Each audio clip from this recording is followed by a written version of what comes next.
بسم اللہ الرحمن الرحیم فَإِنْ حَاجُّوكَ فَقُلْ أَسْلَمْتُ وَجْهِيَ لِلَّهِ وَمَنِ اتَّبَعَنِ وَقُلْ لِلَّذِينَ أُوتُوا الْكِتَابَ وَالْأُمِّيِّينَ أَأَسْلَمْتُمْ فَإِنْ أَسْلَمُوا فَقَدِ اهْتَدَوْا وَإِنْ تَوَلَّوْا فَإِنَّمَا عَلَيْكَ الْبَلَاغُ وَاللَّهُ بَصِيرٌ بِالْعِبَادِ إِنَّ الَّذِينَ يَكْفُرُونَ بِآيَاتِ اللَّهِ وَيَقْتُلُونَ النَّبِيِّينَ بِغَيْرِ حَقٍّ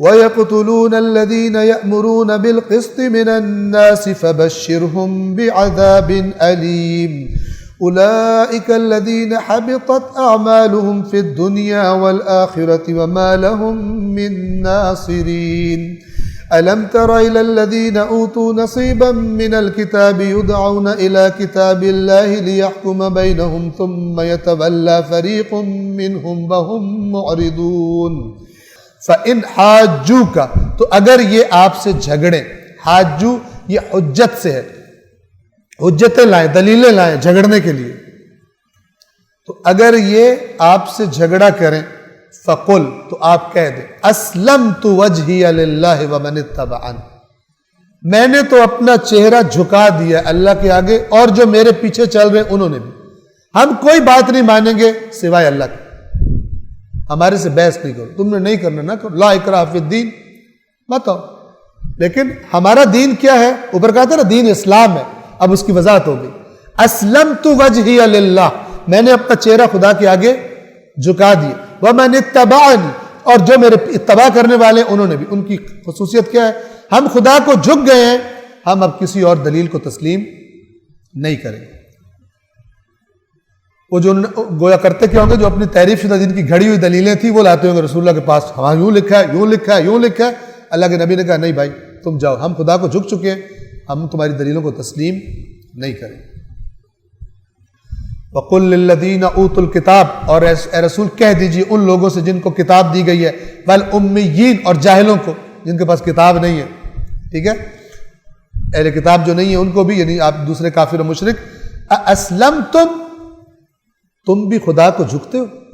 جو ہم نے کام کیا ہے تم بھی خدا کے آگے تسلیم ہوتے ہو؟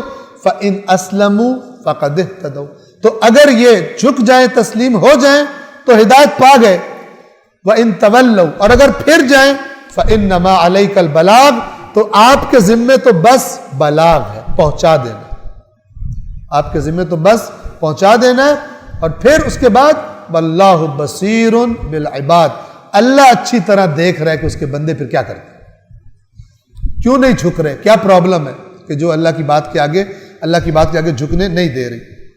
إِنَّ الَّذِينَ يَكْفُرُونَ بِآيَاتِ اللَّهِ اب یہاں پہ توجہ فرمائیں، وقت جو ہے کافی سارا گزر گیا ہے اور یہ آیات بہت ہی سبھی امپورٹنٹ ہیں، لیکن بعض اوقات جس کی زیادہ سمجھ آئے کبھی کبھی تو اس کو لگتا ہے کہ یہ زیادہ امپورٹنٹ ہے۔ تو اب یہ جو کفر ہے نا، یہ اوپر جو باتیں بتائی ہیں اللہ نے کہ جھگڑے کرنے اور خدا کے تسلیم نہ ہونا خدا کے آگے، یہ اس تناظر کو ذہن میں رکھ کے اس آیت کو سنیے۔ ان الذین یکفرون بآیات اللہ یقیناً وہ لوگ کہ جو اللہ کی آیات کا کفر کرتے ہیں، اور یہ کفر کبھی کبھی کہاں تک لے جاتا ہے؟ وَيَقْتُلُونَ النَّبِيِّينَ بِغَيْرِ حَقٍّ اور ناحق نبیوں کو قتل کر دیتے ہیں۔ یہ جو جراثیم ہے نا سرکشی کا، یہ کہاں تک لے جاتا ہے؟ نبیوں کو قتل کروا دیتے ہیں، اور یہ آل رسول کو بھی قتل کروا دیتے ہیں، ٹھیک ہے۔ روایات میں ہے کہ جب پوچھا گیا کہ انبیاء کو قتل کرتے تھے یہ لوگ، وہاں فرمایا ہاں یہ انبیاء کو قتل کرتے تھے، اور اب جو ہیں وہ اولاد انبیاء کو قتل کرتے ہیں۔ اب اگر وہی لوگ دیکھنے ہیں کہ جو ان کے فالوورز ہیں جنہوں نے نبیوں کو قتل کیا، اب ان کو دیکھو جن کو نبی کہہ کر گیا کہ میرے اہل بیت کے بارے میں خدا سے ڈرنا، اس کو قتل کر دیتے ہیں، اس اہل بیت کو، پھر بھی سمجھتے ہیں کہ ہم رسول اللہ کی امت میں شامل ہیں۔ اس قدر اور تعویلیں کیوں یہ سب نے تعویل تو کی ہوئی، اور میں کہا کرتا ہوں کہ یہ تو ثابت ہے نا کہ امام حسین جنت کے جوانوں کے سردار ہیں، ثابت ہے نا، تو اس کی عقل کے کیا کہنے جس کو اپنے مولوی کی بات زیادہ بڑی بھاری علمی لگتی ہے اور جنت کے سردار کا عملی قدم وہ اس کو صحیح نہیں لگتا، اس کی عقل پر پھر سوائے ماتم کرنے کے، اور یہی وہی ہے اندھی جو کچھ کہہ رہا ہے، جس کو پیر بنایا ہوا ہے اس پیر کے پیچھے اندھے کی طرح جا رہا ہے، چاہے وہ جہنم میں لے کر ہی کیوں نہ چلا جائے انسان.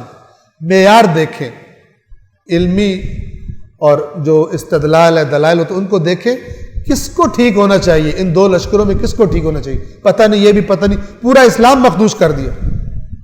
ایک پورا طبقہ جو ہے وہ پتہ نہیں یہ ادھر بھی یہ تھے ادھر بھی وہ تھے، دونوں ہی حق پر ہو گئے. فَإِنْ حَاجُّوكَ، اگر یہ آپ سے جھگڑا کرے تو آپ کہہ دیجئے کہ میں نے اور میری تباہ کرنے والوں نے، معذرت پیچھے چلا گیا میں، إِنَّ الَّذِينَ يَكْفُرُونَ بِآيَاتِ اللَّهِ، آیت نمبر 21 ہے سورہ آل عمران کی. وہ لوگ جو اللہ کی آیات کا انکار کرتے ہیں، وَيَقْتُلُونَ النَّبِيِّينَ بِغَيْرِ حَقٍّ، اور انبیاء کو ناحق قتل کر دیتے ہیں. وَيَقْتُلُونَ الَّذِينَ يَأْمُرُونَ بِالْقِسْطِ مِنَ النَّاسِ، اور کس کا قتل بہت بڑا جرم ہے جو انبیاء کے ساتھ اللہ نے ذکر کیا. اور جو امر انصاف کا امر کرتے ہیں، عدل و انصاف یعنی امر بالمعروف، امر بالقسط یعنی امر بالمعروف، جو کھڑے ہوتے ہیں اور کہتے ہیں کہ صحیح کام کرو غلط کام نہ کرو، جو لوگوں میں سے، من الناس لوگوں میں سے، ان کو جو لوگ قتل کر دیتے ہیں، فبشرہم بعذاب علیم، ان کو دردناک عذاب کی خوشخبری سنا دیجئے. اور اگر یہ کہیں ہم نے نیک کام بھی تو کیے تھے، اولئک الذین حبطت اعمالہم فی الدنیا والآخرہ، یہ وہ لوگ ہیں جن کے اعمال دنیا میں بھی ضائع ہو گئے، آخرت میں بھی کوئی فائدہ نہیں دیں گے.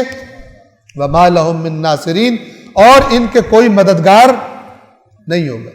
دنیا میں بھی اچھے اعمال کے جو اثرات تھے وہ بھی ختم، آخرت میں جو اجر ملنا تھا وہ بھی ختم. کیوں؟ انہوں نے نیکی کا حکم کرنے والوں کو قتل کر دیا. امام حسین امر بالمعروف تو کر رہے تھے نا، تو جنہوں نے ان کو مارا ان کے لیے قرآن کی یہ والی آیت، جو مار دیتے ہیں ان کو، جو امر بالقسط کرتے ہیں ان کو خوشخبری سنا دو دردناک عذاب کی. اور کیا ہے ان کے لیے؟ حبطت اعمالہم فی الدنیا والآخرہ وما لہم من ناصرین، ان کے کوئی مددگار بھی نہیں ہوں گے، کیونکہ ہماری سفارش ہو جانی ہے، ہمارا فلانا ہو جانا، کچھ بھی ان کے کام نہیں آئے گا. امر بالقسط یا جس کو عام طور پہ امر بالمعروف کہا جاتا ہے، ایک ہی بات ہے، یہ ایک انتہائی اہم ترین معاملہ ہے. صلوات پڑھیے محمد و آل محمد. جتنا اہم ہے اتنا ہی فراموش کر دیا گیا. امر بالمعروف، سب کہتے ہیں مائنڈ یور اون بزنس، اور ہم دوسروں کے ساتھ کیوں جھگڑا کریں، اور وہ بےزتی ہو جائے گی تو فلان ہو جائے گا. پورا معاشرہ کرپٹ ہو گیا، اور جو کرپٹ ترین تھے وہ چڑھ کے بیٹھ جاتے ہیں مثلا حکومت کے تختوں پر. جو بتایا گیا تھا ہمیں کہ یہی ہوگا اگر امر بالمعروف نہیں کرو گے. الم تر الی الذین اوتوا نصیبا من الکتاب، کیا آپ نے انہیں نہیں دیکھا جنہیں کتاب کا ایک حصہ دیا گیا؟ ایک حصہ دیا گیا کیا مطلب؟ کتاب تو پوری تھی، انہوں نے اپنے سے گھڑ کے بھی ایک حصہ بنا لیا ہے، ایک حصہ باقی ہے جو تحریف شدہ نہیں ہے.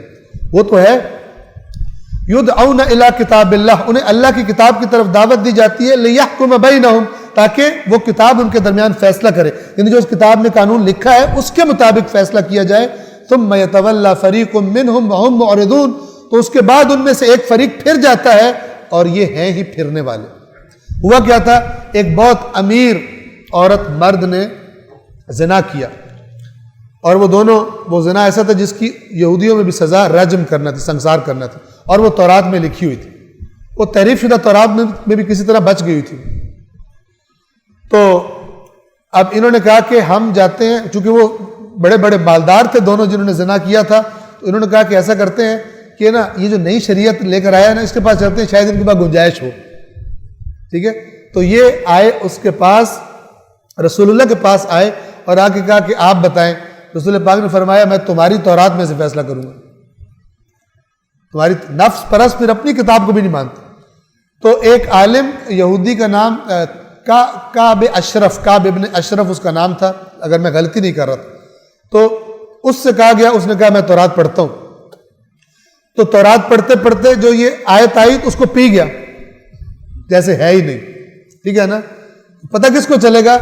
جس نے تورات دیکھی ہوئی اس کو پتہ چلے گا نا. پی گیا اور آگے چل پڑا.